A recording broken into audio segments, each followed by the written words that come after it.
Trump ने Iran में जान दे रहे प्रदर्शनकारियों को उकसाते हुए प्रदर्शन जारी रखने के लिए कहा था। उन्होंने लिखित में मदद भेजने का ऐलान भी किया था, लेकिन इसके बजाय उन्होंने तेहरान के साथ अब बैकडोर डील कर ली है और इस डील के बारे में खुद ईरान के राजदूत अमीरी मोगदाम ने बताया। नमस्कार, मैं हूं आशीष त्रिपाठी। खुलासा ये हुआ कि ट्रंप ने रात 1 बजे कॉल करके कुछ ऐसा कहा, कुछ ऐसी बात उनकी ईरान प्रशासन से हुई जिसे सुनकर खामेनेई की सारी टेंशन ही खत्म हो गई। खामेनेई को यह पता चल गया कि ट्रंप को क्या चाहिए। उन्होंने कहा ठीक है जी, ले लीजिए। प्रदर्शनकारियों को मदद भेजने का लॉलीपॉप देकर के ट्रंप ने बैकडोर से जो खामेनेई के साथ समझौता किया है, अब अंतर्राष्ट्रीय स्तर पर यह बात साफ हो गई है कि ट्रंप कोई मध्यस्थता या कोई वो वेलफेयर का काम करने के लिए नहीं, बल्कि अपनी निजी हित के लिए ये सब कुछ करते हैं। क्योंकि बताया ये जा रहा है कि उन्होंने तेहरान को फ़ोन लगाया था, रात करीब 1 बजे बातचीत हुई और ऐलान कर दिया गया कि ईरान पर अटैक नहीं होगा। वो अटैक करते भी तो भी अपने निजी हित के लिए ही, ये बात भी उनके प्लानिंग से जाहिर हो ही रही थी। हालांकि ट्रंप ने इस डील के लिए शर्त ये रखी है कि ईरान ने इसे पूरा करने का वादा भी कर दिया और लगभग पूरा कर भी दिया है। कैसे, वो आपको बताते हैं। इस वीडियो के अंत तक बने रहिएगा हमारे साथ। दरअसल एक कॉल आया जिसका खुलासा हुआ, ईरान के राजदूत अमीरी मोगदाम ने यह खुलासा किया। उन्होंने फ़ोन कॉल पर हुई सारी बातचीत भी डिटेल में बताई। उन्होंने इस राज से भी पर्दा उठाया कि ट्रंप अटैक करते करते अचानक यूटर्न लेकर वापस लौट गए।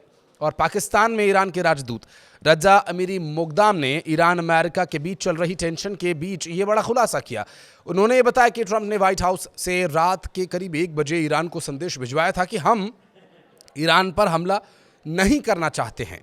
अमेरिका ने ईरान को हालात कंट्रोल में करने और संयम बरतने की चेतावनी भी दी और कहा कि अमेरिकी हितों को निशाना न बनाया जाए। ट्रंप ने इस मैसेज में खामेनेई की उस सज़ा को भी कैंसिल किए जाने की शर्त रखी जिसमें प्रदर्शनकारियों को फांसी होनी थी।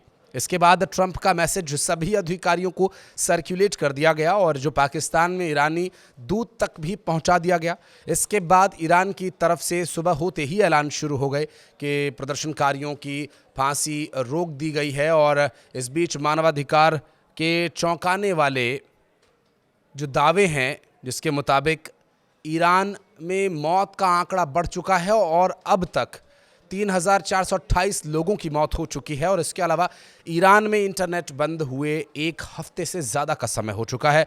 खबर यह भी है कि अमेरिका ने मध्य पूर्व में कुछ सैन्य ठिकानों से स्टाफ को हटाना शुरू कर दिया है। अमेरिकी अधिकारियों का कहना यह भी है कि ये कदम एहतियात के तौर पर उठाया गया। ईरान ने चेतावनी दी थी कि अगर अमेरिका ने हमला किया तो आसपास के देशों में मौजूद अमेरिकी सैन्य अड्डे निशाने पर होंगे। यूरोप के 2 अधिकारियों ने दावा किया कि अमेरिका अगले 24 घंटों में ईरान के खिलाफ सैन्य कार्रवाई कर सकता है। तो वहीं इजरायल के एक अधिकारी ने ये कहा कि ट्रंप ने दखल देने का मन बना लिया है, लेकिन अब वो दखल कैसे देंगे, क्या करेंगे, ये तो स्पष्ट नहीं है। वो अब स्पष्ट हो ही गया है कि अब वो हमला नहीं करने वाले, कोई दखल नहीं देने वाले, कोई लॉलीपॉप आपको नहीं मिलने वाली है। जो प्रदर्शनकारी ईरान के वो ये बात सुन लें, समझ लें कि कोई ट्रंप प्रशासन वहाँ आकर के आपके प्रदर्शन को रोकने वाला नहीं है। उल्टा आपकी सरकार अब आप पर सख्ती करेगी कि किसी तीसरे इंसान के कहने पर आप ये तो वही बात हो गई कि कभी जैसे आपकी गली मोहल्लों में किसी के बीच कोई वाद विवाद हो जाए तो आप पीछे से खड़े होकर ऐसा कहते हैं कि हाँ तू मार, हम देखते हैं। तो वही काम यहाँ ट्रंप ने ईरान में कर दिया। प्रदर्शनकारियों को बोल दिया कि आप सब कुछ कीजिए, अपने तरीके से प्रदर्शन कीजिए, डरने की बात नहीं है, मदद रास्ते में है। मदद रास्ते में ही रह गई, रास्ते से ही वापस लौट गई मदद। मानवाधिकार संगठनों के आंकड़े जो ईरान के सरकारी दावों से बिल्कुल अलग हैं। अमेरिका स्थित एक संगठन के अनुसार अब तक जो 2,586 लोग मारे गए हैं, उनके लिए क्या, उनको न्याय मिलेगा?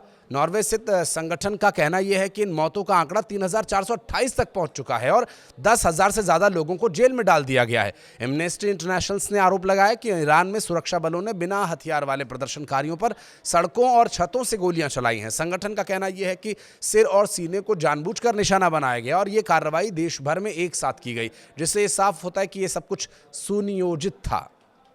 अब इस सुनियोजित साजिश कहें इसे या जो भी तरीका इस प्रदर्शन को दमन करने के लिए वहाँ की सरकार ने अपनाया, लेकिन एक बात तो साफ है, जो ईरान वासी इस प्रदर्शन में शामिल थे उनका कितना अच्छा बेवकूफ़ बनाया डोनाल्ड ट्रंप ने, जो वो अक्सर सबका बनाते हैं, वह ईरान वासियों का भी उन्होंने बनाया।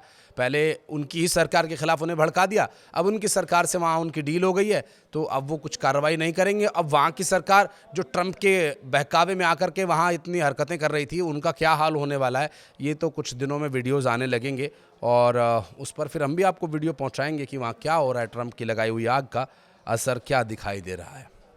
कुछ कहना चाहें तो बताइएगा। ईरान वासियों के लिए कोई सलाह, कोई मशवरा, हमारे लिए कोई सलाह मशवरा या कोई प्रतिक्रिया आपकी बताइएगा ज़रूर। धन्यवाद।